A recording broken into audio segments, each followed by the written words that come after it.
On Sunday, December 30th, 1936, during the East Coast broadcast of Town Hall Tonight, Alan had on, in his amateur performance section of the show, a boy violinist named Stuart Canin.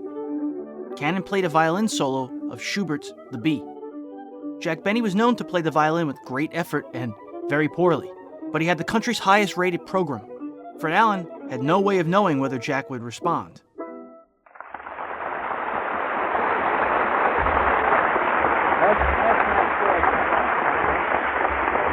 We got time? Stuart? I think it's too bad, Stuart, that we haven't time to ask you to play an encore. You are without a doubt the most remarkable child violinist I have ever heard. Am I right, Murray? What do you think? I think so. How long have you been studying? 5 years. 5 years, huh? And you're 10 years old? That isn't a full-size violin, is it? No. Did you start on that at 5 years or smaller? No, smaller one. Smaller than that, huh? 3/4. That's a 3/4, isn't it? Imagine if 10 or 15 years from now when you're playing the cello up under your chin there. What grade are you in at school? Public school? Public school? Do you go to public school? 5B. 5B? Where do you live? Edgemere? Edgemere. And you're in 5B, huh? Yeah. What do you know, Murray? A little fella in the 5th grade at school and already plays better than Jack Benny. Well, we want to thank you very much, Stuart, and it's certainly been a pleasure to have you here. Fred had a boy violinist on the show. He was 10 years old, and he played the B. And when he got through with the number, he said to him, he asked his boy, he said, "How old are you?" And the boy says, 10. He says, 10 years old, and you played the B so well. He says, Jack Benny ought to be ashamed of himself. And that's all he said. And he probably said that knowing that I was listening to his show just to make me laugh. So on the next show, on my show, at the very tag of the show, the thing we call the tag, I said to Mary, and this was merely to make Fred laugh, I said, "Mary, take this. I'm going to dictate a message to Fred Allen. I want you to mail it for me. Say, dear Fred, when I was 10 years old, I could play the B, too." Well, the next week, Fred had some stooges on who were supposed to have known me in Waukegan, Illinois, to prove that I couldn't play the B when I was 10 years old. The following week on my show, I brought people on from Waukegan who said I could play the B when I was 10 years old. And before we knew it, we were into the darndest feud you have ever seen, which was very funny. And the strange part of it is, I can safely say from 6 to 8 months with this feud, before we even called each other on the phone about it. On the January 31st, 1937 episode of the Benny program, Stuart Canin was on. Jack promised to play the B the following week, but the next week, his violin was stolen. After a week in the desert, we bring you that sun-baked comedian with the warmed-over jokes, Jack Benny.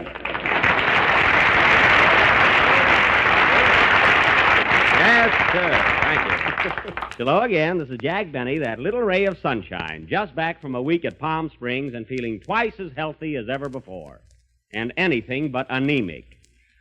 Well, that's fine, Jack. That's fine. Did you get down there to get rid of your cold? Yes, Don, my cold and Fred Allen. The cold doesn't bother me anymore. Well, tell me, Jack, have you had any more dreams about Allen since last Sunday? Yes, I have, and it certainly makes a lie out of that old saying that you meet a better class of people in your dreams.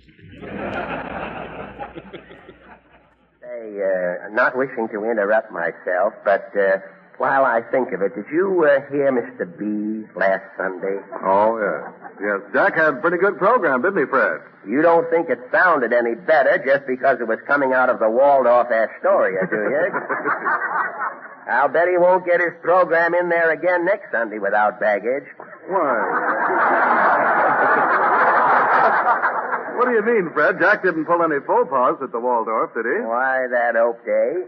You know, coming out, walking down one of the long halls there, he saw a lot of empty finger bowls stacked up on a table. You mean to say Jack didn't know what they were? He never saw a finger bowl before.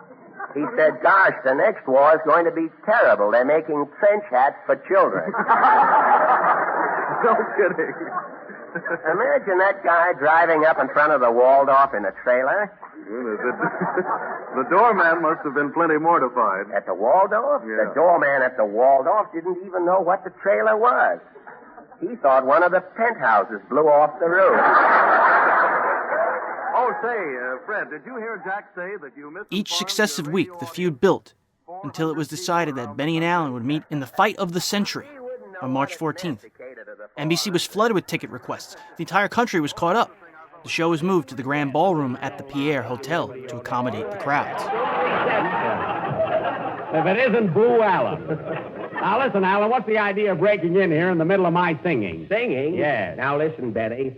I didn't mind it when you scraped that overnight bag 2 weeks ago and called that playing the bee. Yeah. But when you stand here tonight and set that whooping cough to music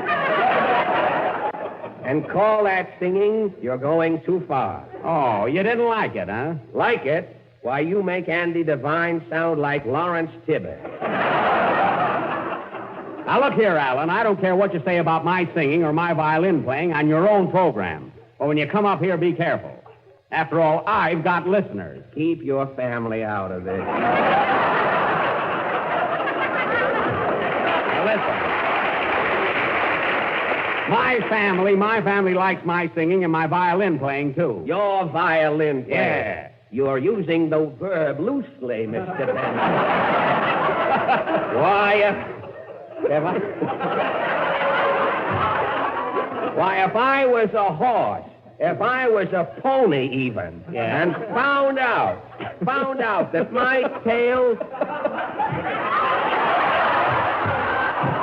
found out that any part of my tail was being used in your violin bow, I'd hang my head in my oat bag from then on.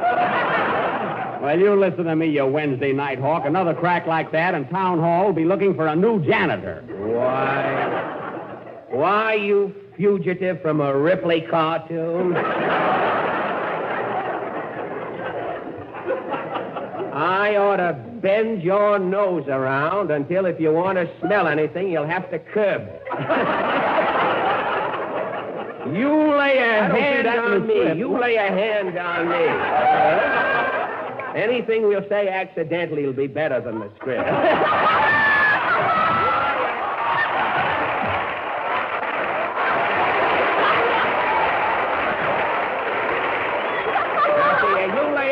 On me, Benny, and you'll be hollering strawberry, raspberry, cherry, orange, lemon, and health. Oh, listen to that smile of beauty. Keep this up, Alan, and I'll ask Don Wilson to fall on you. And if Wilson falls on you, you know what that means. Huh? Oh, boy, press ham. That a girl, Mary. That's a honey. Quiet, coward. Coward? Yes, coward, and she doesn't mean that English entertainer, Noel, either. Now, Alan, I'm up here The two stepped outside to have it out, but when they returned, they were backslapping and remembering the good old days of vaudeville. Later, they performed a song together.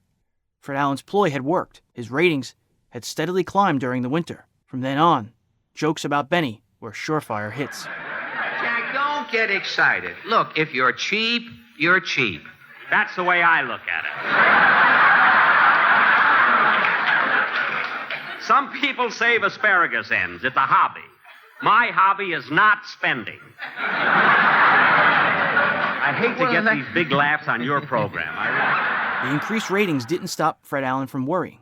Sylvester Pat Weaver, who later became NBC president, was producing Fred Allen's show in the 1930s. Fred was doing a very literate, high-class program, even though it was broadly conceived in many ways and had a tremendous audience, which a lot of critics, particularly intellectual critics, now forget. They forget that the Fred Allen Show, the Town Hall Tonight Show in those days, in the middle 30s, reached, according to our research at the time, about 3 radio homes out of 4 followed the Fred Allen Show. This is as big an audience as anybody could get. He now had one of the most topical, intelligent programs on the air. In October of 1939, against his wishes, the title of Town Hall Tonight was changed to the Fred Allen Show. The Town Hall News became the March of Time. It marked the end of a successful decade of performance and notoriety for one of America's most famous comedians. But the constant stress of writing a weekly hour-long production was getting to Fred.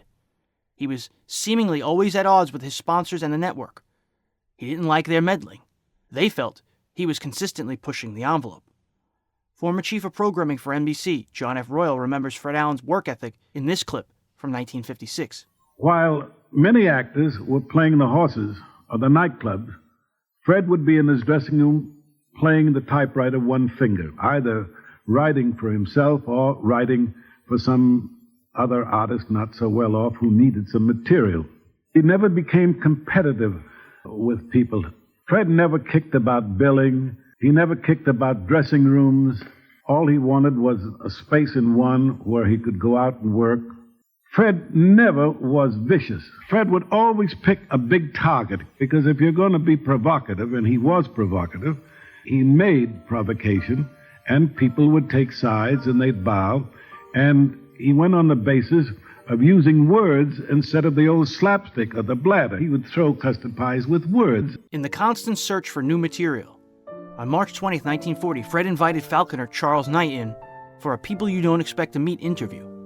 With Knight was a full-grown golden eagle named Mr. Ramshaw perched on his arm. During the broadcast, the eagle flew away in the studio. John F. Royal and John Crosby were both there. Well, it was a very large studio. The eagle was bald-headed, as the American national bird is, but he became excited, and in flying from the stage to the rear balcony, his feathers flew. The night the eagle got loose was something Fred never quite got over. The eagle got loose and committed an indiscretion right on the audience. There were roars of laughter. Whether this really meant anything to the radio audience or not, I don't know, but they kept kidding about it for weeks and weeks later. The eagle just, I didn't know the eagle was cross-eyed. He was flying for that, you see. How are you going to get him down, Captain? Looks as though he might go with the lease in here after All right, you get him down the back way, will you? All right, thanks. Mr. Ramshaw's up there, but with his back turned to the program, I guess he's seen all that interests him. Miss Wynn Murray, I'll keep my eye on the eagle, Wynn. You can take care of the singing. Miss Wynn Murray is... This is apt to be a half-hour program tonight.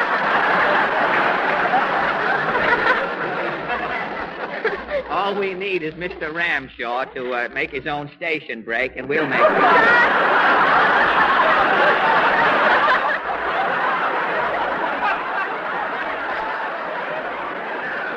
While the studio audience, the cast, and the listeners loved it, NBC executives did not. They'd had enough of each other.